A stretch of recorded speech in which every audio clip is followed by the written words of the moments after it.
Hello, and welcome to Atomic Radio Hour, the show that dives into the wreckage that is post-apocalyptia, the post-nuclear podcast. I'm your host, Vince, and I'm here with two people today. The first one is your regular co-host. Your dead host, Walkin' Declan. And we are also joined by... Sir? Me, hey guys, it's Mantis. Sorry about that, I'm TKsMantis, the YouTuber. So we're here with Mantis, YouTuber, Fallout fan, and superhero extraordinaire. Yes. How you guys been? What's new? I'm great. I am falling apart. Yeah, how's that been for you? It's been a lot of stress. I've got finals literally tomorrow. So by the time you're hearing this, I will have suffered at least a couple times. That's disgusting. Yep. Literally disgusting. It is terrible. The semester's almost over. I can finally relax a little bit. Then I can move on to work and working harder on the podcast. I'm excited. I'm very excited. There you go. What's your last day? I think it's next Thursday? Next Wednesday? Really? Yes. Wow, what a time to be alive. You guys want to jump into the lore? I would love Absolutely. to. So today's lore is on the settlement of Arroyo, the settlement in southern Oregon founded in 2167 by the Vault Dweller after being kicked out of Vault 13. After the Chosen One retrieves and uses the Gek in 2242, the town of Arroyo would eventually rise to power, becoming a large city. In May 2162, the Vault Dweller returns to Vault 13 after defeating the Master and his army. He was kicked out out of fear of influencing others to follow his example. Upon hearing this, a few other dwellers decided to join his side. The Vault Dweller eventually came across them. They knew almost nothing of the wastes, and without him, they would have died. The Vault Dweller took off his jumpsuit and vowed never to wear it again. After 2 months, the Vault Dweller and a small group of other dwellers headed north to the Great Canyons and founded the village of Arroyo. The Vault Dweller taught them what he had learned, and they had become a minor tribe. The Vault Dweller fell in love with a villager named Pat and raised a family. In August of 2167, Arroyo's construction was complete. In 2188, the Vault Dweller and Pat's daughter was born, later becoming the Elder that you meet in the beginning of Fallout 2, who's like, we need the Gek. January 16th of 2208, several years after Pat's death, the Vault Dweller writes his memoirs and vanishes and is presumed dead. And Mantis, I watched your memoir video the other night. Yeah? I had no clue that the memoirs existed. Yeah, they're in the Fallout 2 manual. Yeah, I never. Great stuff. So I was watching the video while I was playing Doom. I was listening to the video while I was playing Doom, and I was like, "Holy shit, this is really cool!" I didn't know that this like little bit of world building was tucked away. Yes. And what's cool about you saying that is that was the goal of the video, because, I'm just reading something, but I was like, I bet you a lot of people haven't checked this and read it for themselves. So I wanted to put it out there. I wouldn't be surprised if the earlier Fallout games, because of the Bethesda games, had kind of the same effect that Psychonauts had. Did you ever play Psychonauts? Oh, absolutely. Yes. I love Psychonauts. There was a thing that I was watching that they made more money on Psychonauts after it got ported to PC than they ever made when it first came out. So Probably, yeah. I wouldn't be surprised if the same shit happened for the first two Fallout games. So it doesn't. Bethesda's made more money off of the classic Fallouts than Interplay did, because they released those those big mini nukes that had the trilogy in them, and those things were, I think, about $100, and you got all the Bethesda games that were released to that point. So all of them, including Fallout 4, if you got it after Fallout 4. But you also got Tactics 1 and 2, and they were making money off of that, and they sold millions of those. So Yeah. I was one of the idiots that bought one. no, that's not an idiotic move at all. I got one myself. I like it just because I like having the discs. Because I have both sets of discs now. I have the Interplay press disc and the Black Isle press disc, and now I have the Bethesda press disc. That's So I awesome. think it's cool. Yeah, I like that. Oh, so okay, so he vanished. He left. When he left, he folded his vault suit on the bed and had taken off. Some say that the Vault Dweller was taken by the Sky Spirits, and others say that he felt it was time for him to move on and leave Arroyo to its destiny. Now, within that is something I want to talk about real quick, because you remember how in Fallout 3 they had the Mothership Zeta? Yes. and you would find other people from other times within. Yeah. You know what I'm saying? Yeah. Kind of sky spirits. Well, this has already been handled. Really? If you take into consideration the lore of Fallout Brotherhood of Steel for the PlayStation 2, the Vault Dweller actually appears as a playable character because he wandered the wasteland all the way to the area that I think it's Texas that they're in. And Really? it's so bad, yeah. I want to play this game in the worst way because I know it's awful. Oh man, they switched Nuka for Ball's energy drink, boys. Yep. What? Yeah, I was just watching a video on it. Yeah. Fucking sacrilegious. The only thing I give that game. Too. What's that? Interplay, like, let it happen, man. I couldn't believe it. Yeah, well, Bethesda let 76 happen. It's, you know what, though? At least 76 has fucking Nuka-Cola in it. That's all I have to say about Very valid. Like, at least you like 76. I do like 76, but I'm not going to... Yeah. I know, but I'm not going to sit here and say that's not a mess. Well, it's definitely a mess. But I feel like it's a mess that's coming together. They're figuring it out. Oh, yeah, definitely. I mean, I paid $260 for this game, so I'm going to be a little upset. Why? What did you get that was so much? Was that the special edition? I got the helmet, because I wasn't not going to get that. But I bought it off Amazon, so they told me it was going to be a couple days to get to my house. And I went, well, I'm not going to wait. So I went to GameStop the day it came out and bought it. And then I was going to return it and get my money back. But I said, I'll just give it to my brother. Hey, there you go. So, but... I got the digital copy. Really? Aren't they all digital copies? No. I got it digitally on PC. And then I got the special edition for PlayStation. Wait. Do you really have a disc of 76? Yeah, you want me to send you a picture? No, well, I mean, sure, but I thought that in the cases that when you open it up, it was just a cardboard download code for the digital copy. Like, I'm not memeing. I really thought that's what it was. I mean, maybe for the non-special editions ones, but we got like steelbooks with discs. Mm-hmm. Oh, that's cool. Yeah, right on. I believe you. I'm not saying that you're lying. I was just no, I know. But no, I got the Tricentennial digital edition. It was like $80 pre-order. Played the beta, that stuff, and yeah, rest is history. Yeah, but what I wanted to kind of get back to was a lot of people are very upset with Bethesda right now. Oh yeah, they're almost ruined. Actually, you're not too big to fail, and they're about to test that. Really? I think so. It would only take a couple more missteps from upper management in Bethesda for people to really start not buying their shit. And as soon as people stop buying their shit, it's over. Yeah, they'll have dedicated fans, they'll whatever. But wait until Starfield comes out. Wait until Elder Scrolls 6 comes out. Nobody buys it. That's when you vote with your pocket. That's Todd Howard could be out of a job, man. And people think that's impossible, but he's not irreplaceable. They could oust him. No, but they could oust him for bad business practices, man. These guys that started so reputable in the gaming industry have completely 180 to the tactics that literally are hated by almost all people that like their content. Look at the last two Fallout games, Fallout Shelter and Fallout 76. Are you goddamn kidding me? That's how they respect the Fallout fan base. And if people think otherwise, they're silly. Because you don't like Shelter? It's not that I don't like it. But it's a free-to-play mobile game that doesn't represent the spirit of Fallout, and 76 is a games as a service that doesn't respect the spirit of Fallout. So then you have two games already in the Fallout series that have no business being there. And I'm not saying that they don't deserve to exist and they don't have fun values about them, because they do, absolutely. I've played both of them a lot and had a great time. But what I'm saying is they've been slipping away from the grasp of their true Fallout since they started with 3. And we've been on the slippery slope for years, and they're really showing, because if they put out Elder Scrolls 6 and it isn't what 76 is, it's just going to show even more that they respect that series more than they respect Fallout. That's an interesting take. Yeah. I mean, that was their baby. Yeah, but they're doing it with Blades too, pay to win. Oh yeah, that Bad Boy too, and it's just like, how could you do that to your baby? Like it made you tons of money, tons of fame, and so many sweat hours and tears and blood into those games that those people put into them, and you're just going to bastardize the names with these weird mobile and like games as a service games. Like, what are you doing?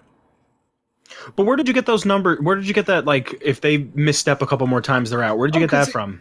Well, because you got to look at like the past. I'm not an educated guy. Okay, so I'm not going to sit here and act like I'm fucking, like I super know what I'm talking about. Didn't go to college, dropped out of high school. I don't know what I'm talking about. But from what I can see, other businesses have pissed off their consumers before, and shit has changed because of it. And I can't really think of any references, but it's happened through history. Anything EA has ever done. Yeah, fair enough. But like, and you see, even back there was Microsoft for a while that was changing their CEOs other fucking day. This can happen to Bethesda. They're not bigger than Microsoft. They're not bigger than Enron. They're not bigger than these other companies that have completely gone down because they did shady shit, like the canvas bags, like no refunds, like all that kind of stuff. And it's gonna, sooner or later, that clout and respect will run dry with the people that matter most, which is their consumers.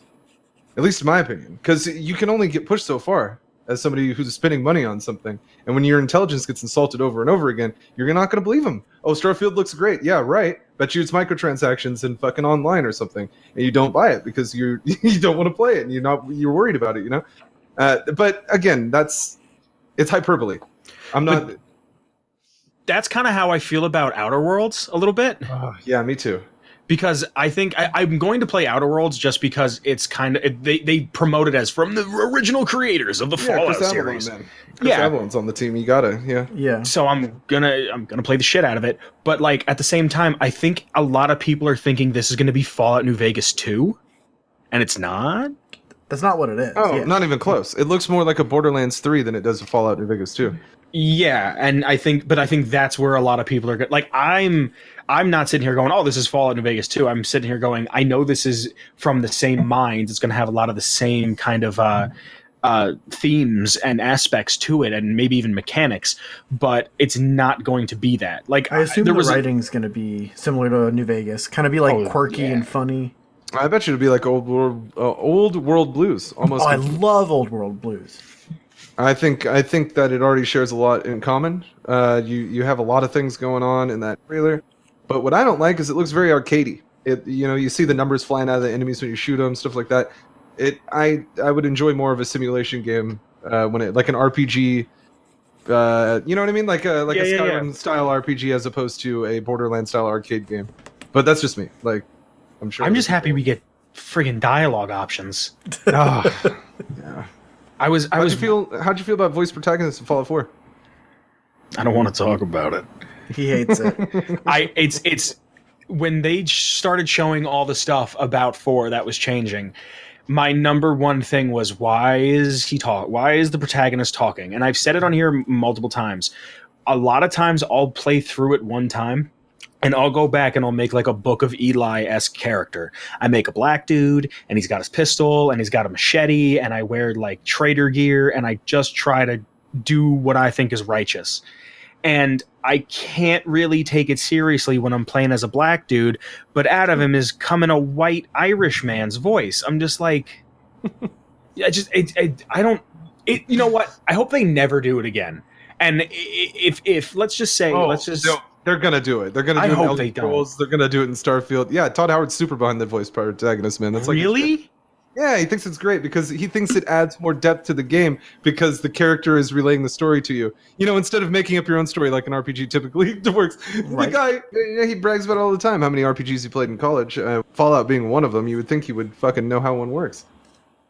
I remember talking to somebody on the way for the midnight release for Fallout 4, and I remember my number one thing is, I don't know how I'm going to feel about this voice protagonist, because whenever I read the voice options in 3, I remember sitting there going, this is what I would say. This is how I would say it in my head. And then here's this fucking white Irish guy. Like, I'm not Irish. Wrong with being white and Irish. Well, you know, honestly, neither one of them did a bad job at recording it. It was just the idea behind it that I didn't like. Yeah. I didn't think that they did a bad job as voice actors. I mean, some people do think that they did a bad job. I thought they did it. I thought there was some points where it's just like, oh, would you take one try on that one? But like, when you're recording that many lines of dialogue in probably a week, yeah, that's a lot. Yeah. So hold on. To totally wrap it back to what I was trying to get to in the first place. Everybody's mad at Bethesda. Let's just say they right their wrongs, and Fallout 5 comes out, and they do another Mothership Zeta. Mm-hmm. There is no doubt in my mind they bring back the Vault Dweller, that he was taken by the sky spirits and shit. There's no doubt in my mind. I would love that. Well, you know what the sky spirits are, right? Oh, no. Oh, yeah. The sky spirits are the Enclave. They come in their big skybirds, and they take you into the skybird belly, and they fly you away. That's what the tribals are afraid of. because the Enclave swoops into Arroyo when you get the Gek and levels the entire town. And when you speak to Hanukkah, he's like, the great sky spirits came from the sky shooting fire and loaded everybody into their bellies and flew into the basin of tears. And that's when you go and you go to the oil rig in Navarro and I didn't know that. confront the Enclave. Yeah, but I mean, but also the sky spirits. I mean, I guess you could relate it to aliens, but in Fallout 2 directly when they refer to the sky spirits, the vertibirds. Yeah. Huh, I mean, I should have Enclave had vertibirds back then too. The Brotherhood apparently got them because they defeated the Enclave in Fallout 3 or whatever. Okay.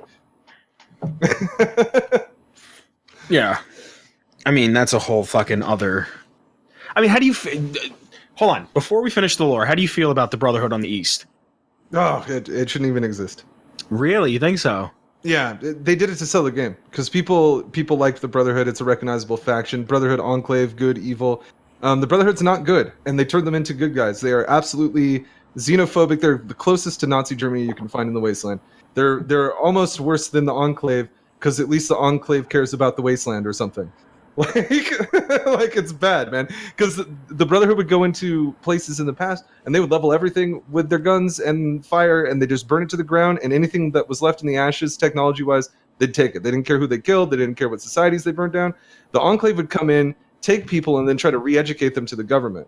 So, like, I don't know, man. And then they painted the Enclave to be these like super baddies when they really just want to establish the government. And then out of nowhere, a robot president named Eden is established. See, that kind of makes sense in DC because it's DC. So yeah, the president.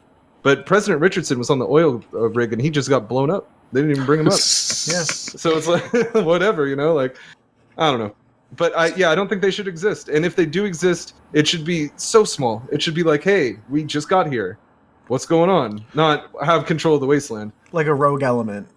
Yeah, it should be like the Brotherhood's coming. You should hear about it, and then they're there, and they have big numbers, but they're still they're tired from traveling because they came from California. There wasn't like a sect in the East Coast, and then there's a sect in California. They all came from Hidden Valley with Maxon.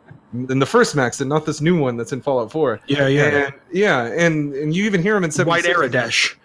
Yeah, White Aradesh. Yeah. It was actually the Maxon before that Maxon. But you're right. In 76, they this xenophobic tribe of technology dicks suddenly just throw a satellite in the air and recruit people they've never met before. I like the way 3 did it because me too. 3 if you're gonna do it that makes sense to me. Yeah. Because it's like, we got here, and I didn't want to be with these other people. I didn't like the way they were thinking.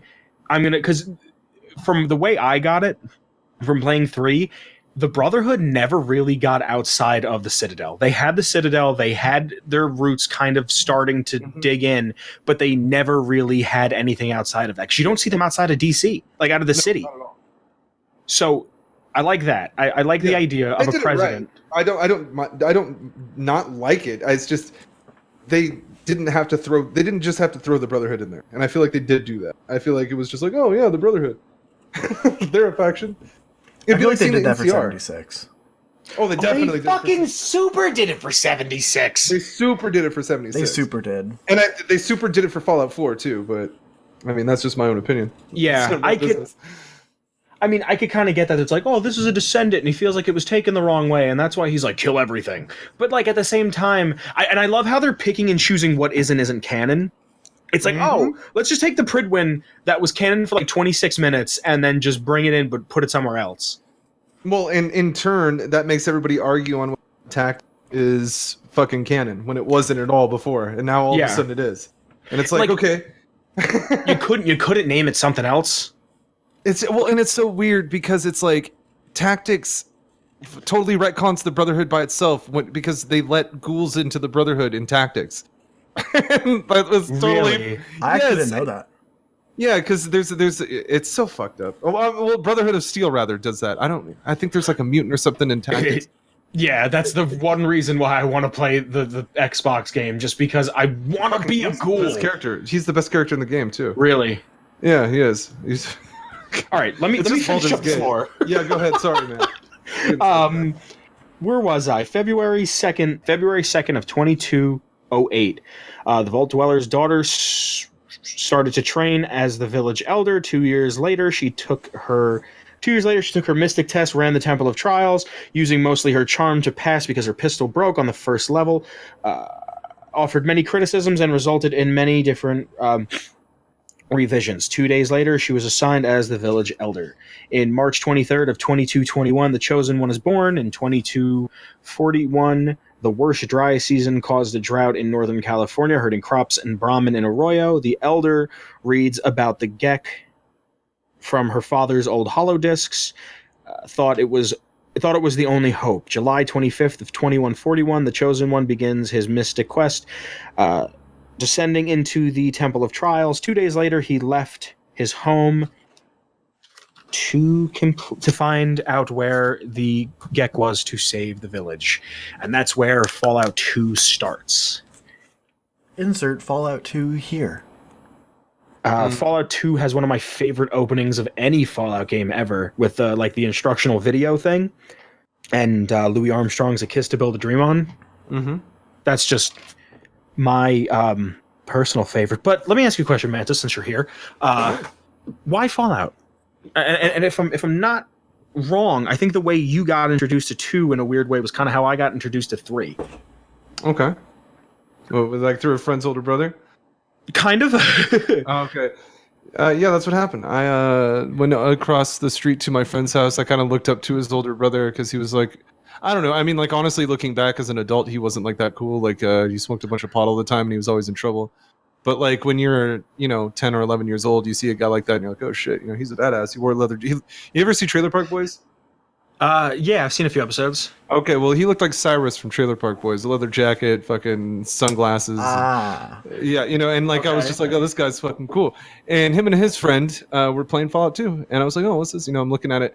And I had never seen an adult game, let alone like an adult RPG or anything like that. And I was just blown away, like, just by all the content, like the content that I was receiving. My brain went kind of haywire with it. And then I think they let me borrow the game and I installed it on my computer. Never quit playing it. It's like the rest was history. Yeah, just never quit playing it. Like, real talk. Did you enjoyed it automatically? Absolutely, 100%. I used to pretend that I was in the game in real life. I would run it, like me and my friend, we would go to swap meets, flea markets and stuff like that with my parents. They like to do that. So when we were there for a couple hours, it was very deserty and it looked like Fallout. We'd run around in zigzag patterns because that's how you ran in Fallout 1 and 2. And try to offer people bottle caps for things. It was amazing. Awesome. I was obsessed with it ever since I was a kid. I've always been. I have the Vault Boy tattooed on my arm, where a Pit Boy would be. Like, it's really Charisma Vault Boy. Yeah, I love it.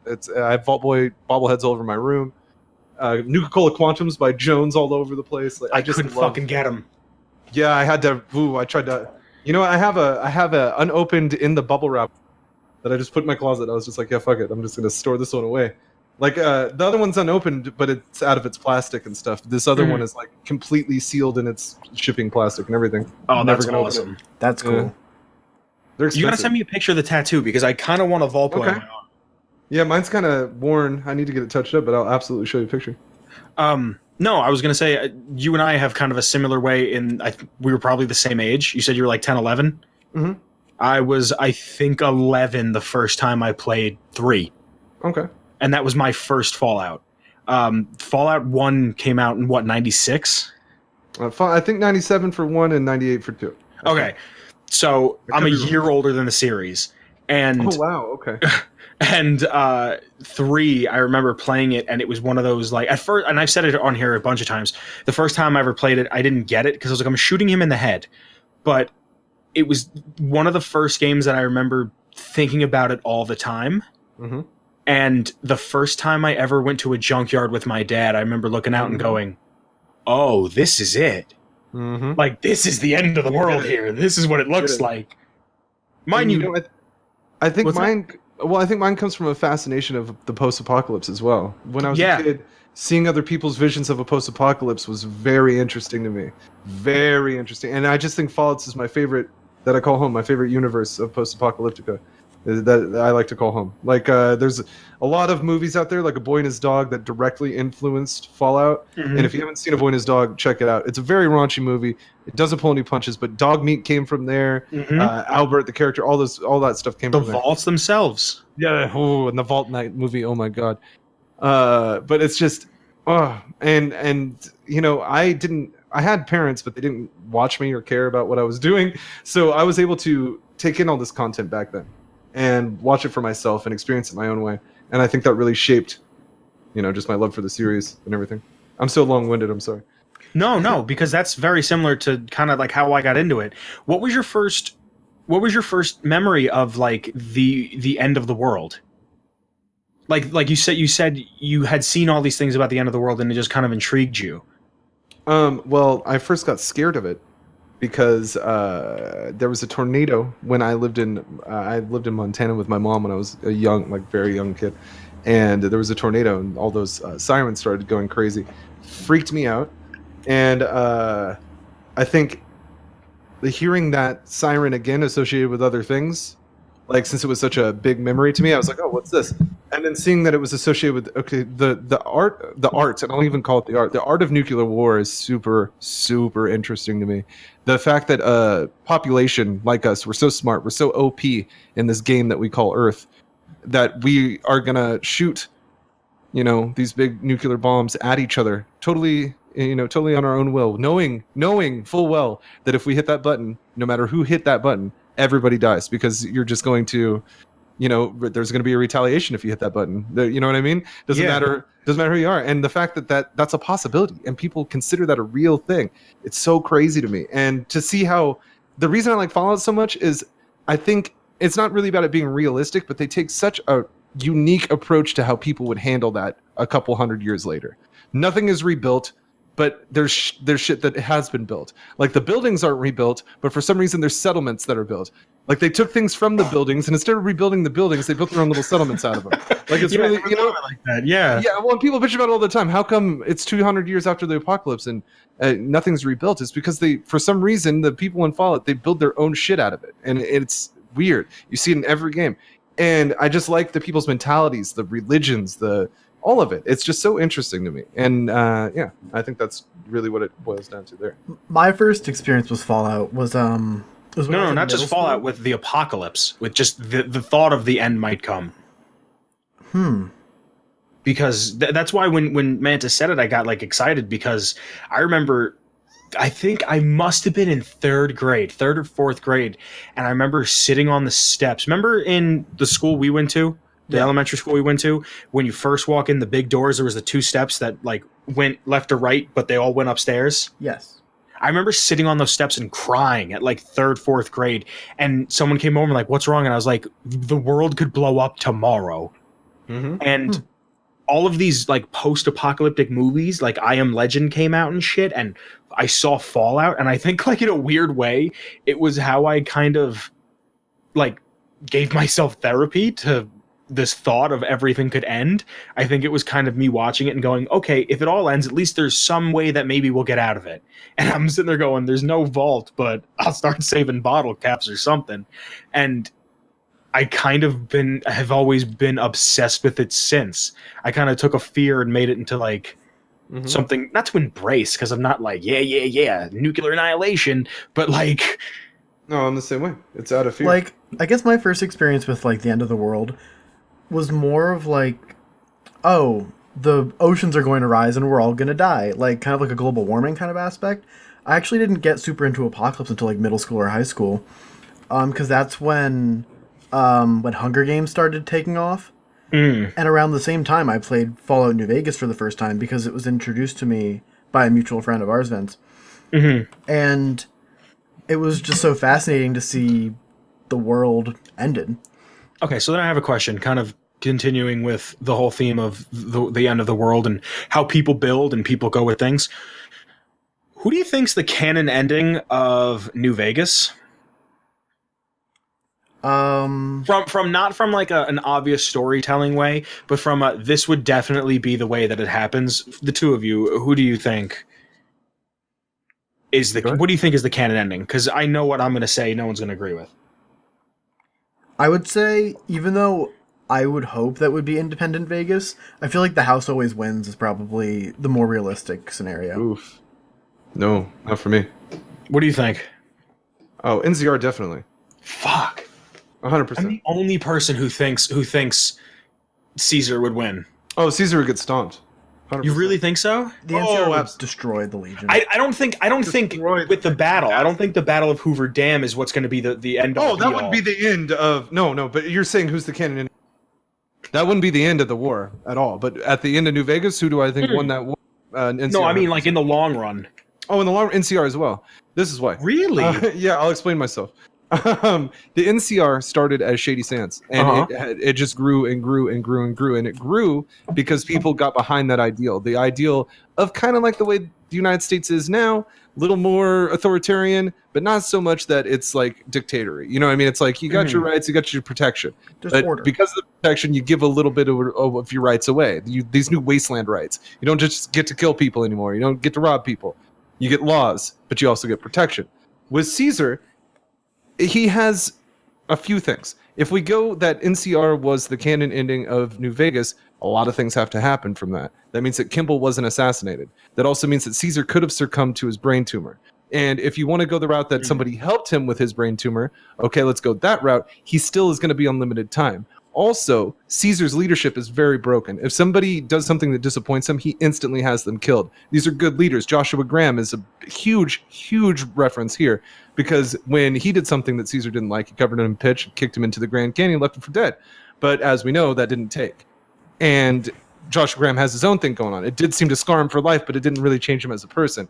And I think that Caesar, his weakness is his strengths. And with the NCR, their strengths are the Legion's weaknesses, and their weaknesses are numbers. But once they start taking over and start getting their bearings back, where their morale comes back more, you're going to see more people join the NCR because there's going to be more for everybody. And with the Legion, you don't have that mentality. You have conquer, rape, repeat. Conquer, rape, repeat, over and over again. You know what I mean? Like NCR has a plan. They want to annex everything and turn it into a real government. Caesar just wants to annex everything. And there's no exit plan there. He just wants to be in charge of these territories and run the caravan routes and all this other, and also in the wasteland, how are you going to tell people not to use chems? Like that's going to backfire too. You're going to have a huge revolution if Caesar takes over and he's like, you can't use chems here. People are going to kill him, and they're going to kill the Legion. They're not invincible. And the NCR beat them in Van Buren as well when they fought the first time. The way Van Buren would have went, NCR would have wiped the floor with the Legion. So the broken Legion comes in New Vegas to try to take over Hoover Dam to regain that loss from Van Buren, but I don't see it working a second time as well. But why do you think the Legion would win? Just because if you look at how like the Brotherhood kind of just dies, like within New Vegas, they're not really trying to come back. You know what I mean? Like I don't have any faith in the Brotherhood. They're hiding. They don't want anything to do with it. They just kind of roll over. Yep. And for now, because they get beat by the strong NCR. By the way, and that's another point that I would say that the NCR beat Brotherhood, and I doubt that the Legion could. I don't know. I was thinking about it. Like the Legion is going to spread themselves too thin. That's ultimately what I think is going to happen. I don't care who's their leader. I don't care what armament they have. There's no doubt in my mind that they are going to go all the way in, because the NCR is into parts of Mexico, correct? Yeah, probably. There's parts of Mexico. Declan, look up the map, please. I'm pretty sure there's parts of Mexico that they're into, and then there's no doubt in my mind that they're going to go all the way through Oregon, through Washington, and into Canada. Absolutely. And they're going to do it quick. And Canada isn't even Canada anymore in this.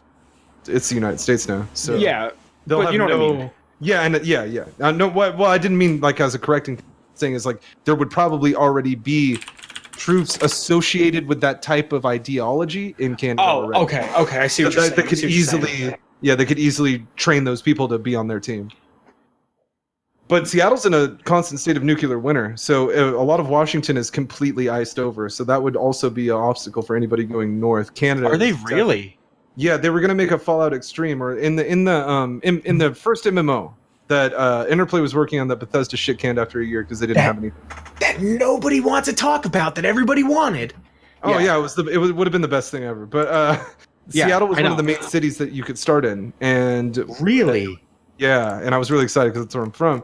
But it was covered in nuclear winter. Like it always snows in Seattle in the Fallout universe. It's never not snowing there. The Space Needle is just a big fucking. It's just covered in snow. I threw it in general so that Mantis could see it.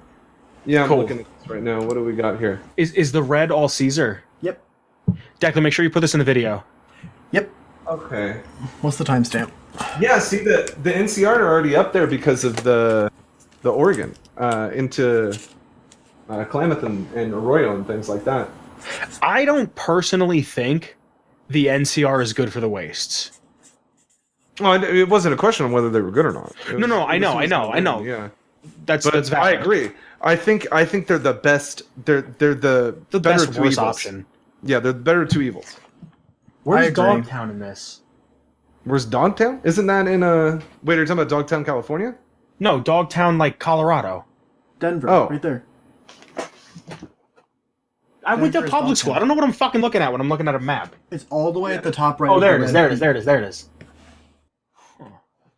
See, this is so much of the map that I wish we could have explored. Like more shit. Right.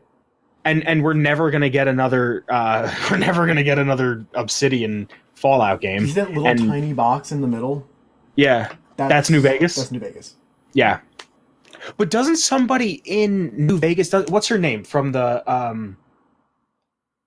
followers? Doesn't someone bring up Arroyo? Yeah. Or isn't the lady who you meet outside of 13? Isn't she from Arroyo, or she's been there? What's I that? think so. 13. Not 13. Outside of 37. Lucky 37. 38. The fucking vault. The casino. Oh, Mr. House. Mr. Yeah. Are you talking about the one that wants you to bug Yeah. Julie? No, that's Farkas. That's somebody else.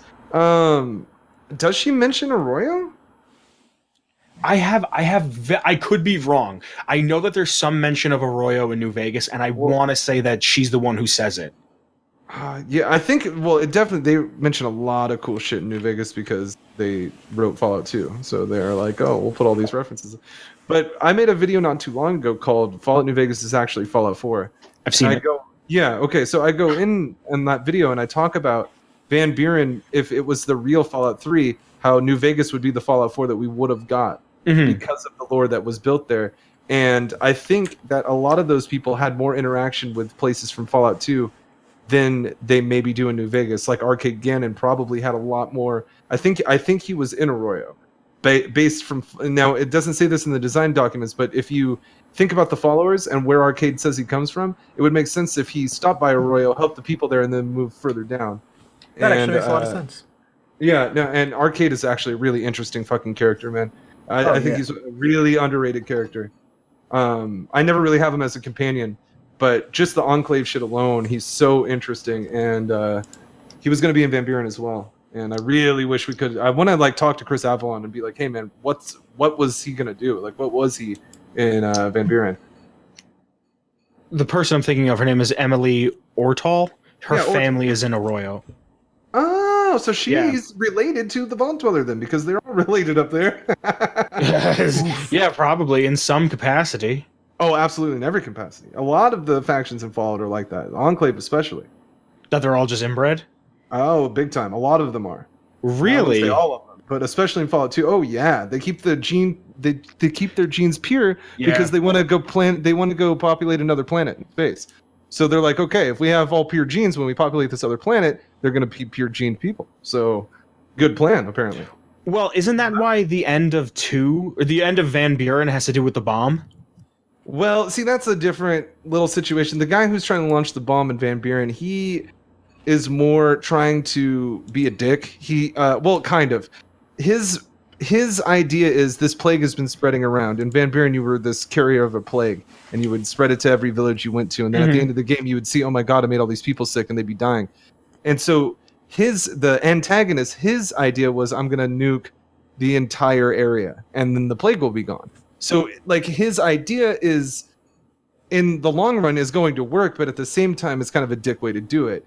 And the prisoner that you play as in Van Buren may have found a cure for the plague already. So he goes up to the space station with the help of, I think, the Brotherhood. Could be wrong.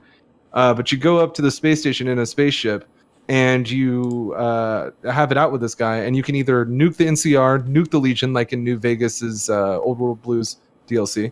They recycled that. Or you can nuke everybody, or you can nuke nobody and try to distribute the cure. But no matter how you handle it, a lot of people are going to die, no matter what ending you choose. because people are going to die from the plague, or they're going to die from getting nuked, or you know what I mean? Like there's always and they left it really gray, but god damn, would that have been a good story? Like we're really missing out that we didn't get Van Buren. I don't think a lot of people realize this. Like it would have been that so really good. would have been incredible.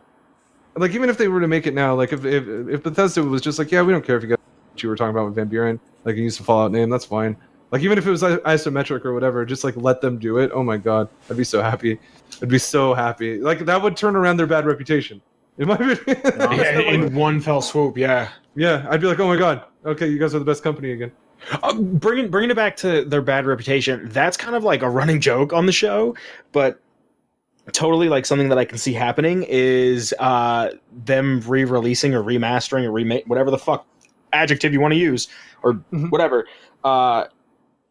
3 and New Vegas kind of coming back, but if they're going to do that, I don't see why they wouldn't put 1, 2, and Tactics on like one disc and say like, here for your PS4, play it. Now you have, not that you don't have any excuse to not play the originals, but now you definitely have it.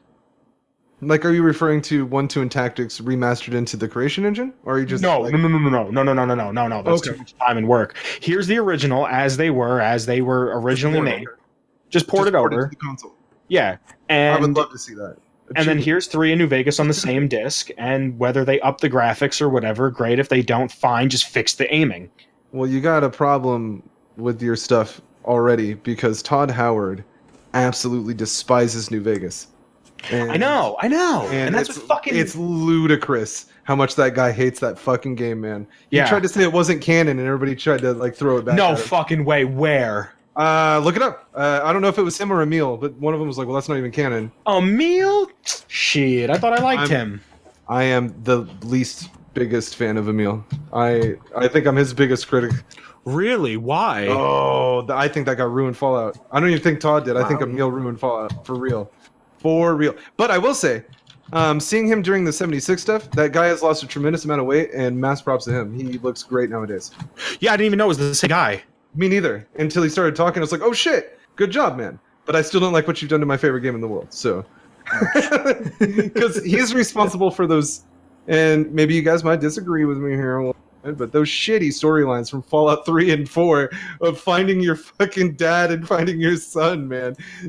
It's just I couldn't. They're not great. I mean, I'm not gonna lie to you. There's a lot of playing those games for me that was kind of just. It's kind of like a nostalgia thing. Like Fallout 3 was my. Did you ever watch How I Met Your Mother? A bit. There's a scene where they're saying about the main character Ted's favorite movie is episode 4 of Star Wars, and the guy from Finding Sarah Marshall, I can't think of his name. He's like, this is Ted's movie. When he's sad, when he's up, when he's happy, when he's sick, on Christmas, he goes and watches Star Wars. That's kind of how 3 was for me. Like it was your go-to thing. Yeah, it was just like, oh, it's Thursday and I have a test tomorrow and I'm just going to hang out in the metro and kill ghouls. Like, it was just kind of like my escape. So when I say these things, yes, I do definitely have a bias. Also, for sure. That's the same way I have one for 2. Yeah, absolutely, man.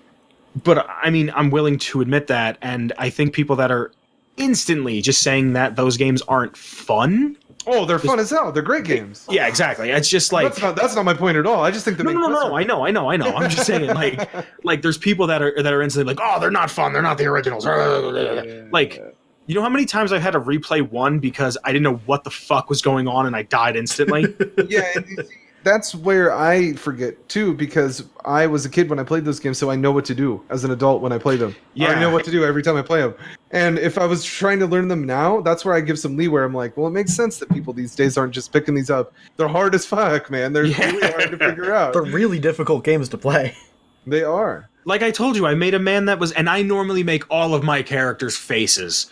Just, I walk in, here's my pistol, boom, boom. Hey, how you doing? Fuck you, give me your money. That's how I play all these. That's how I play Dungeons and Dragons. I would play everything. It is. But I was like, how do I make a character for this? So I watched something and the guy's like, make strength, make agility, make luck, and you're good to go. And then I made that, and then I got, like I said to you before, I got to the scribe part, and I was like, now what do I do? But like, no, I don't know. I think they're not great. They're very like, but I kind of get that they were going with the same kind of theme of finding something. Oh, like, man, I guess. Find the chip, find the Gek, find your dad. It's just, I get it. Fallout like, 4 pissed me off with it. Like, it got spoiled for me. First off, I ran a Tumblr. I ran a Tumblr right before, like the day before Fallout 4 came out. I get this picture sent to my Tumblr. And what was the name of the Tumblr? It was Wasteland Porn, and now it's TKsMantis. But I might have followed you back in the day. Well, the reason it was called Wasteland Porn is because I would take pictures of like wasteland scenery, like in the games like Fallout 3, New Vegas, stuff like that, and then I'd post them. I'd kind of edit them, put filters on them and stuff, and then put them out. And people liked it. And I got the idea from a channel I saw that was called Earth Porn, and it was like pictures of scenery. They called it Earth Porn. I was like, that's cute. I'll make a wasteland. Oh yeah, that's the subreddit. Yeah, and so I made Wasteland Porn, and I did that. And somebody sent me that you can send messages on Tumblr like ass and stuff like that. Someone sent me a picture, and it was the Fallout 4 box shot. But instead of saying Fallout 4, it says, "Your son is the leader of the Institute. You either have to nuke that or nuke the wasteland." And I was like, "Whoa, thanks, man!"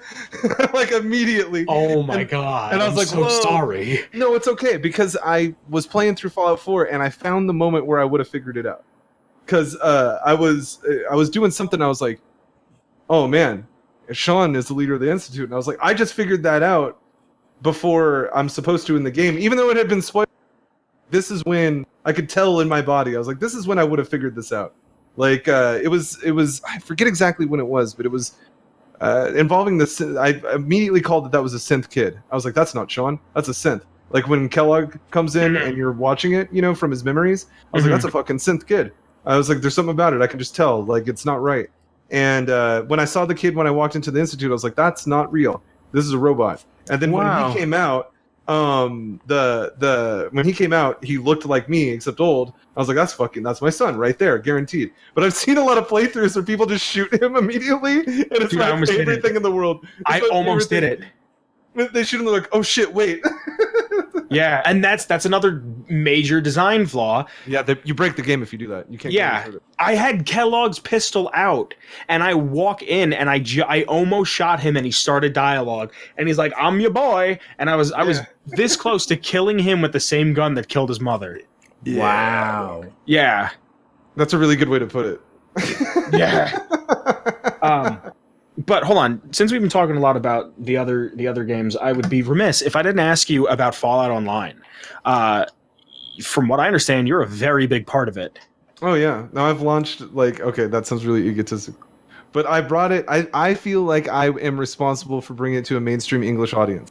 Now, why do I feel that way? Yeah, this is why I feel that way, and it's not because of whatever. I'm so big and I'm such a whatever YouTuber. I was the only English-speaking guy doing F Online content when I started. Really? Yes, what is Fallout Online? F Online is what we call it. It's in the Fallout font, and it looks like a Fallout logo. And it says F Online, right, in the Overseer font. Yes. And I was going to say, anybody who makes graphics, you guys know what I'm talking about. That yeah, Overseer absolutely. Font. When we were making the logo for the channel, we were like, "Do we use this font?" And I was like, "No." Absolutely. Dude, I like your font that you've chosen, but thank you. Overseer font I love it. I use it on everything. Oh yeah.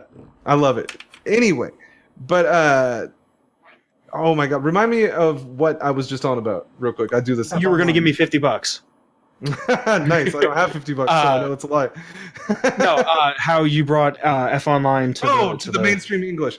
Okay, so what I mean by mainstream English is just like an English-speaking audience, because before, a lot of those servers are in Poland, Germany, things like that, and they have a lot of Polish, Russian, and German players. So I came in, I met my friends, the Cons, the online faction that I met.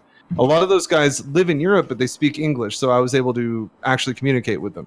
Then I decided, I'm going to make some videos about what we're doing. And we would go around and kind of grief players in the games, because we were supposed to be raiders. Like we were role-playing raiders in the wasteland. So we would blow them up. Like we'd stand next to them with dynamite, blow ourselves up, killing them in the process, stuff like that. And we got a reputation for that. And I would post these videos. And I called, they're privated on my channel right now, but I might unprivate them later. They're called compilations. And it was just our various trollings and some memes that we would do in F Online. And I got 2,000 subscribers from my F Online content. And that was more subscribers than any of the servers had. Wow. with their YouTube channel. So I was like, oh, that's pretty cool. But then the main one that I was on, Reloaded, because there's a few. There's Online Reloaded. There's let's call it F Online because that's probably the English way of saying it. Okay. F Online Reloaded, F Online 2, F Online Ashes of Phoenix, and I've heard of F that one. Online. Yeah, Ashes of Phoenix is it's very good. But and then Requiem as well. And a lot of these, like I said, they have English translations in them, and you can read the game and understand the games most of the time. But the players, a lot of them don't speak English, and if they do, it's their second language. And they're also not people that want to be on a video talking about a game that they're playing. They're just playing. So I took it upon myself to map everything in the game. I went into every town and I ox-horned it to oblivion. I went through every building, went through every object, filmed it, recorded it, did every dungeon solo, did everything that I could, recorded it and put it on YouTube. And I got a following from that. And then I started focusing on real, official Fallout games once the Reloaded wipe, because after the Reloaded wipe, a lot of the PvP went away, and a lot of us that were very into the game kind of separated from it. Oh, did they change the game? Yeah, but and you said, what is it? It's Fallout 1 and 2 put together online servers, except Ashes of Phoenix, which has its own custom maps that take place in Phoenix by this really talented guy named Frank. Yo. So good. That sounds really cool. It's really cool, man. I love the idea of just we'll get back to this in a second. By the way, Bethesda. Really? Yeah, they greenlit the entire thing. They always let us do it. We've contacted them many times. Oh, hey, is it cool if we do this? And they said, yeah, we don't give a shit because it's Fallout 1 and 2 assets. They don't care. Yeah. And it doesn't say Fallout in the name. Or do you know what they care about? You know what Bethesda cares about? If you're making a Fallout game? Using their voice? No, they don't really care about their assets at all. They're like, yeah, use whatever you want, have fun. It's the URLs. You cannot put Fallout in the URL. It can be in the title of your mod. It can be in the title of the game that you're making or whatever, if it's a fan game. Obviously, the fan game rules apply. You can't be directly making money off of it, stuff like that. Yeah. But yeah, it's the URLs. That's why F Online exists, because it had to be F Online Reloaded, F Online 2, because it separated it from the actual Fallout series. And I always thought that was interesting, that's what they cared about the most. URLs can be expensive. Yeah, well, and also I think they were worried about people maybe making a game that they were going to make in the future and then owning the URL and then ransoming it off back to them. Right. And because that used to happen a lot in the early 2000s. People would buy up trendy URLs and then sell them for ridiculous prices. Oof.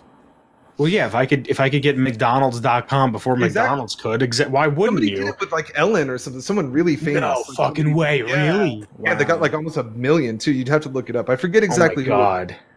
But yeah. No, someone in our Discord had posted a link to it.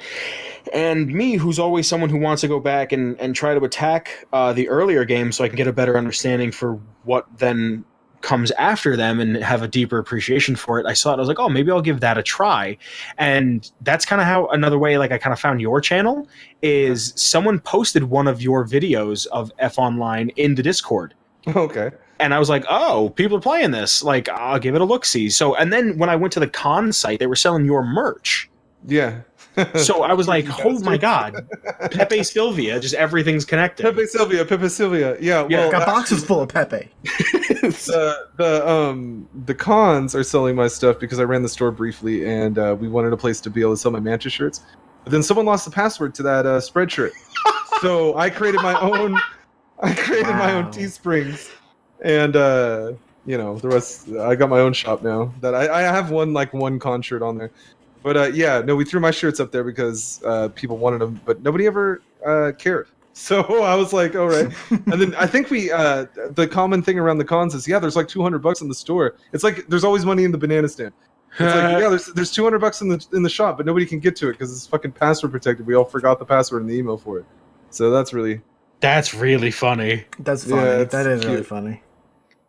We're all idiots, so. No, it's something that I want to give a try. I want to give it a try, especially if I can kind of role play. I would suggest Reloaded, and this is why. The PvP monkeys have all left server, maybe 10 at a time, but you would get the lay of how the game works, and they have a lot of PvE and a lot of questing, and it's really fun. And then if you want to do PvP, after you get good at the game and you understand it more, you can go to games like F Online 2, Ashes of Phoenix, and then you're well versed enough in the game to actually, have a chance against these guys who that's all they do. They know life. These games, man. If you try to PvP with some of these guys on Online, That's all they do. We're talking 20 hours a day, and oh boy, yeah, I've been, but that community, I can't tell if they love me so much that they act like they don't, or if they legitimately hate me. Like, but I was playing Ashes of Phoenix, and the first thing that happened, like we streamed it the other day. I was like, oh, it just launched again. This is exciting. I get on there. First thing that happens, this guy walks up to me and he goes, "Your videos suck, and you should feel bad." And he just walked away. I was like, okay, cool. That's really good to be home, guys. Like I missed you really bad. So the community's kind of toxic, is what I'm trying to say. But if you can get past it, it's great. It's great. I'd love to try it. I'd love to try it just because it's. You have to have thick skin, but do it, man. Yeah, I might. Please, yes, please. Yeah. What is your Fallout prepackaged food of choice? Who's going first? It doesn't I asked matter. a question, so. Fancy Lad snack cakes. And why? Because I imagine they're like Hostess cupcakes. You know what? Good. That's a good reasoning. Yeah. Mine would probably be sugar bombs. Oh, teeth rot. Yep. Yeah. Because I love sugary cereal. I absolutely Wash it down with love it. Nuka-Cola Quantum. Glow from the inside and just All right. not sleep for a day. Vince? I don't know. Definitely not cram. Because that's just gross. Good choice. Good choice. No, Salisbury no steak. way. I don't know. Can I say a stim pack? No, that's like not saying, absurd. what's your favorite food? I know. Drugs. No. Yeah. Hey, what do you want to eat? Oh, no, some cracks. Want some rice? No, I prefer heroin. Vicodin, please. Jesus. Perfectly preserved cake. Fuck you. Oh, you fuck. And it's pie. Oh, It's not even cake. How dare you? Whatever. You started after Bethesda. You should be on top of that. Because that didn't even happen until 4, did it? No. No, it didn't. It didn't. I have one in 76, and I am never letting go of it. Stashed in my camp. Are you really still playing it? Yeah, this is how I do it. The updates, my honest thoughts on it. The updates have made it a lot better. The survival mode is really fun, but it's only really fun for like 2 to 3 hours a day, or every once in a while, and then I lose interest. If I sit down and I want to play New Vegas, or I want to play 3 or 4, I'll sit down and play for 8, 9 hours a day. Oh, me too. But 76, about 2 or 3 hours. You know what? And that's kind of where I am. Like, I play with special guest Kyle every once and again. And when it first came out, we spent like 8 hours in Vault-Tec U and just read all the terminals and had a great time. Yeah. But at the same time, you have to be in the mood. That's all I say. Yeah, you have to be in the mood. And then it's like, not only do I have to be in the mood, it's like I can only read terminals for so long. Fair enough, man. Like, do you think they're gonna add human NPCs? Do you think they're gonna cave? Yeah, no, definitely. I don't. You want to know? Really? Yeah, it says it right in the fucking description of the game. The game is billed as the only humans that survived are other players. Like, that's the description of the game. So I really don't think, because people are like, oh, this Wastelanders update, they're gonna add fucking human NPCs. I'm like, yeah, hold your breath, man. Let me see something now. Because when you look up Fallout 76 on Bethesda.net to like buy it, it says, oh, Fallout 76, the game where the only humans are other players. And I'm like, that's disgusting. You know, and I thought it wouldn't bother me as much as it does. Because I made a video defending it before it came out. I was like, no, this is going to be great. There's quests all over the place that only do this. It was like what Oxford said about it. He said, oh, you know, you do this with holotapes, terminals. This happens all the time in Fallout 4, stuff like that. And the quests are great, some of the best quests. I was like, I agree, actually, because it should be fine. But then after playing through 76, I was like, oh, it feels empty as fuck. It feels so desolate. And maybe that was their point, but then they try to tell you that it's not. Like Todd Howard's like, it's not empty. There's 1 million players. It's like, bitch, where? You can fit 40 fucking people on a map at a time. Don't tell me that it's populated. Yeah, and there's never that many. There's like I can see them doing limited amounts. Like West Virginia touches Pennsylvania, and as 2 boys from Pennsylvania, we can tell you our #1 export is the Amish. So like I can see that touching Pennsylvania, you can maybe find like a small group of atomic Amish. Atomic Amish. That's actually a really cool idea, and I never thought about Amish culture would be doing, they would be the exact same as they were right now. They've never changed for hundreds of years. What if they either never change or they adopt technology, like they adopt their own, like what's her name? What the hell is the I don't know if she's a paladin from 4 who doesn't have legs. Oh, I know who you're talking about. Oh, yeah, I know who you're talking about. I don't remember someone in H. Halen? No, Halen's at the police station with Dan. She sent you out for the stuff. Okay. No legs. But I know who you're talking about. Yeah. Yeah. I think is it McGee? I think her name might No legs McGee over here. What if the Amish see power cores and they build like wooden and like very basic electrical? Aren't they kind of afraid of it?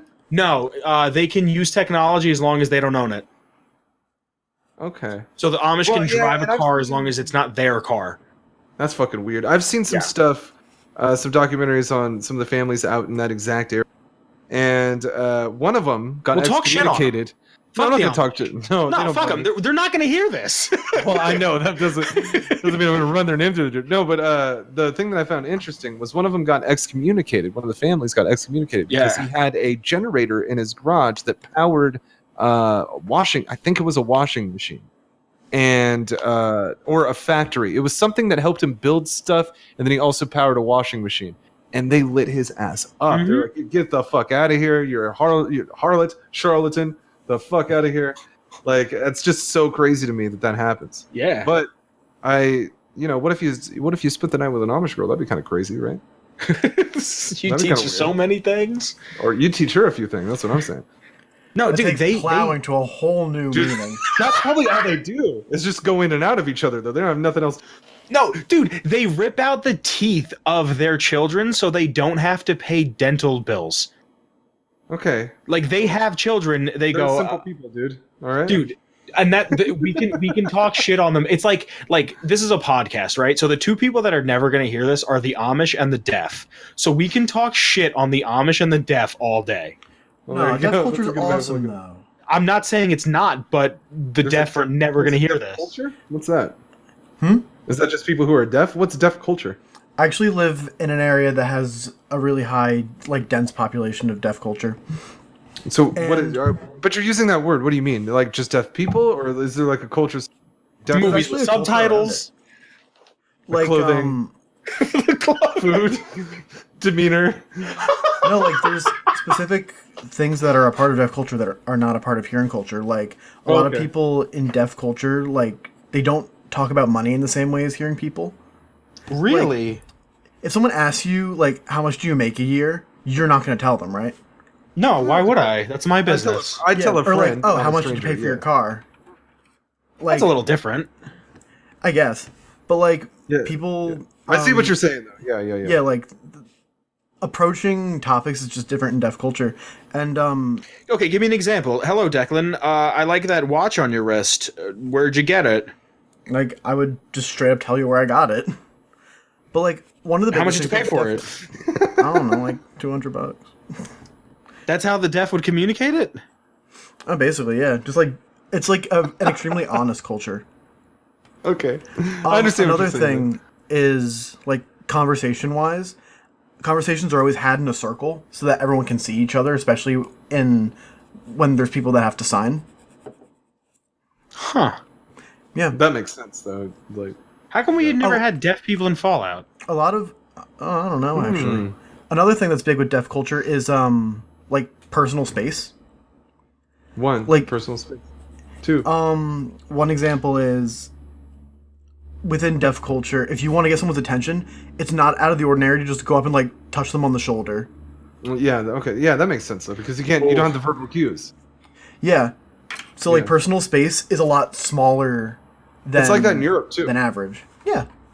If you go to Europe, they touch you all the time. And they get told when they come over here to the States, don't fucking touch people. They don't really? Yeah, because it's a big thing over there. You grab people, you say hello with hugs, and you touch when you're talking. And they're like, you stay out of their personal space in America. Like, they don't like that. Like, they get talks about it. And like, listen, if you do that, they get really upset, and it's dangerous over there. Don't do that.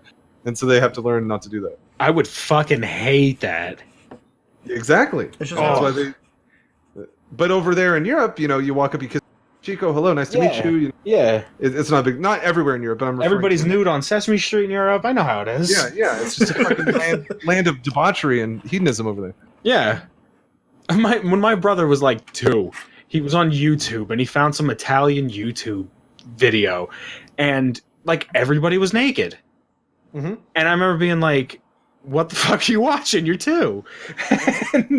and it just was because in every other country, people just walk around naked, and it's not looked at as a sexualized thing because that's the human body. They're more against the violence because that's actually shocking and upsetting, as opposed to a nipple that isn't shocking or upsetting, and just weird dudes have made it sexualized, so now girls can't take their shirts off without feeling weird, which is fantastic for everybody when you could just not be weird about it. But he has the fun of girls being able to not have their shirts on, and it's not weird. So what the fuck? What a fucking time we live in. Very strange. I don't know. I always think fucking. I think if we learned anything in today's episode, is that I could talk as much shit on the Amish as I want, and I'm going to continue to do so because I don't want to. I don't want to have to deal with them because where they have their fucking little flea market on Saturday and Sunday makes it harder for me to get to work. Pack of fucking heathens. I don't care how fucking cheap their apple pie is. How much? $6? I don't care. Keep fucking traffic moving. We have Mennonites in my area, and they're delightful people. Are they? Aren't they just like Amish with cars? For the most part, I live in a very small town. Mm-hmm. It's like population 2,000, something like that. And the Mennonite families that are here, they will give you the clothes off their back, man. They see you, yeah. And there was a very tragic thing that happened to their family not too long ago, maybe 10 years ago, where some of the kids and one of the families, like one of the mothers and the fathers and some of their kids, were in a minivan that everybody got killed in an accident. It was terrible. Oh my God. The community. Well, what's cool about that is the community knows how nice they are, and this like 2,000 group community really came together and showed the Mennonites how much they're cared for, and I think that in turn has made them more susceptible to being in this community as well. You know what I mean? Like the olive branch was extended both ways, and it's actually really cool. Yeah, it is really cool because that culture is very different, and it's a culture shock for both people. Because there's a bunch of hipsters that live here now. It's a small town in Washington State. A bunch of hipsters live here. Yeah, dude. When I was in Portland, hell yeah, they're starting to branch out. Absolutely. And those kids, learning how to deal with people from an actual culture that does care about shit that they don't even think about. Like it's cool to watch because religion's very serious to them, but to some of these hipster kids, religion's a bad word because they don't understand what a real religion is. They understand what this organized weird shit is out in the mainstream, But like somebody who's really spiritual and really gets involved in that shit on a different level. Yeah, like they don't understand it. I'm like really delighted to have learned as much about deaf culture as I did. Yeah, see, and it's the same experience I'm having with the Mennonite culture. They're so nice, and they have a bakery here, best baked goods in town. Like they just have those cookies are crazy. Oh yeah, they make sugar like molasses cookies, and they're so they're so good. Just saying. But so molasses cookie. What is so good, Declan? Let me hear it. You know what else is so good? What is it? Feather Duster. It's our intro music by Shane Ivers. Now let me tell you where you can get it. I mean, Please. It's our intro music, not yours. If you want to get it, you can get it at www.silvermansounds.com/freemusic/featherduster. But Vince, I gotta ask, where can the good folks at home find the show on Twitter? You can find the show on Twitter and on Instagram at Atomic Radio Hour. What about you, Declan? If they want to find you on the World Wide Web, where can they find you? You can find me on Twitter. That's at Declan_Bean. What about yourself? You can find me on Twitter at all capitals at _Boogans. How about yourself, Mantis? Where can the fine folks at home find you? You can find me on YouTube. That's TKs-Mantis. Or just type in TKsMantis. You'll find me. And on Twitter, I'm at TKsMantis, if you can believe that. What does the TK stand for? It stands for the cons. Oh, I don't know why I didn't put that together. It's a clan tag from when I was a kid. We used to online games. We would hyphenate clan tag, and that was how you knew which clan everybody belonged to. So that's an old. I've played Halo 3. Thank you. Yeah, exactly. Yeah, Halo 3 does use that But back in the day with like Fallout Tactics, things like that, you would do the same thing. Really? Yeah. Cool. We're a Fallout Tactics clan that just stayed together. We formed in the year 2000, and we've been a faction ever since. Faction Raiders. We raid different games. Raid is a different term nowadays than it was before. We play different games in a fun way, but we do like to roleplay the Raiders and kind of give that vibe to whatever wasteland that we're in. So we steal, we pillage, we misdirect and mislead in game, and you know what I'm saying. You know about Wasteland Weekend, right? Yes, I do. I want to go so bad. Dude, I want to go. I want to go as the tunnel snakes in the worst way. Oh my god, get beat up. Oh my god. Dude, I dressed up like some greasers, and you got the Legion and fucking like the twisted hairs walking around. Hell yeah, dude, it'd be so much fun. I'd act like I'm big shit and they'd be like, get out of here. I'd be like, hey, cha-cha-cha. That guy, have you seen that guy that does Caesar there? No. You don't want to fuck with that guy. Oh my god. Or Legate Lanius, the guy that does Lanius there. You don't want to fuck with that guy. No fucking way. This dude does Lanius. He has the full mask and everything. That dude's probably 6'5" and fucking 300 pounds of muscle, man. He will he's not gonna really fuck you up, but he's so intimidating. I've never been there, but I've seen him talking in videos. Holy shit! I would love to go there. Dude, I want to go so bad. Do that. I would love to go there and give him like an offering and just be like, "Owie," and just give him some shit. See, and you like the Legion, see, and there you go, and then you could get in with those. Oh my god! I would love to go down there, and again, I'm talking about women, but a lot of those nice-looking Fallout ladies go down there too, and they cosplay, and that's fun to be around as well. Let's just put it that way. I like cosplaying. I'm attracted to women, and I'm attracted to cosplaying women. I'm married. I'm just saying, it's cool to see a girl dressed in a vault suit. That's pretty cool. Yeah. But if you want to interact with this community that we have here, you can do that on our Discord. There will be a link in the description below to our Discord. You can come hang out and talk. We're always talking about something going on. But if you're listening to this on YouTube, thank you. Make sure you like, comment, and subscribe. Leave us a comment. Tell us a little bit about what you liked about the video. But we're also on the big streaming platforms. We're on Spotify, Apple Podcasts, Stitcher, Castbox, Radio Public, so many others. Declan? Yes. You want to continue with the other part? I will continue with the other part. I was just waiting for the cue. No, that's your cue. So, okay, cool. I've been cued. So, some of you like to give us money, and I really appreciate that. If you want to give us money to help make this show better, the show that will always be free, might I remind you, you can follow the Patreon link down below. We've got a bunch of cool folks over there that are helping make the show better. Those people are as follows. We have Michael Mello. Michael Mello. We've got the Friendly Companion Cube. The Friendly Companion Cube. And we have Noah. Noah. He's friend of the show. He's been here. You've heard his voice. Great Thank you. All of you. Remember, Atomic Radio Hour is always going to be free. We'll never make you pay for the show. If you want to help out on our Patreon, it's just to make the show a bigger and better product. We also have a Twitch. I'm not going to make any promises because plans keep changing, but there's a link to our description. There's a link in the description to our Twitch. If you'd like to follow that, Kyle and I were trying to do a Pokemon Nuzlocke. We're going to try it again sometime. Kyle's a busy man. Kyle plays the trumpet or the clarinet. I didn't know this. I found this out like 40 minutes ago, but I might jump back on. Also, before we get off the topic of the outro, if you guys at home have ever wanted to try D&D but have never had a group to try with, if you go back to one of our previous videos on our YouTube channel, you can watch a whole video explaining what we're going to do, in a sense, with D&D. We're going to have Kyle run a totally free fantasy D&D game, and then once a month, Declan is going to run his Fallout D&D game that he built from scratch. And if you want to jump in on that, really, you can. Because that sounds very interesting. No, yeah, dude, it's super tight. He built this entire Fallout D&D game that's built off of D&D 5th edition, and he made his own classes, his own race. You can play as a super mutant. I personally, my character that's like my main is a ghoul who's 200 plus years old, who's a lawyer, and And so he wants to try to do everything diplomatically. So if you'd like to see that, what we're going to start doing with that is we're going to record the entire episode and put it on the channel so people can listen to it in like a very long form podcast.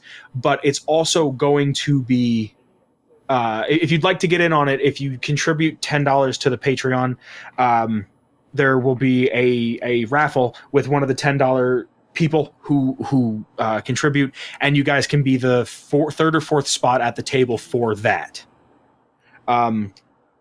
It's super cool. Mantis, I'll tell you more about it when we're done recording.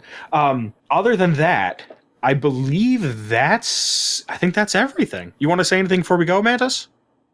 No. Just keep playing Fallout, guys, and that it's the best game. There's no reason to not be playing some kind of Fallout. That's my message. Declan just sent me a text. He had a run, but he wanted me to let everybody know that I, Vince, did not steal the cookie from the cookie jar.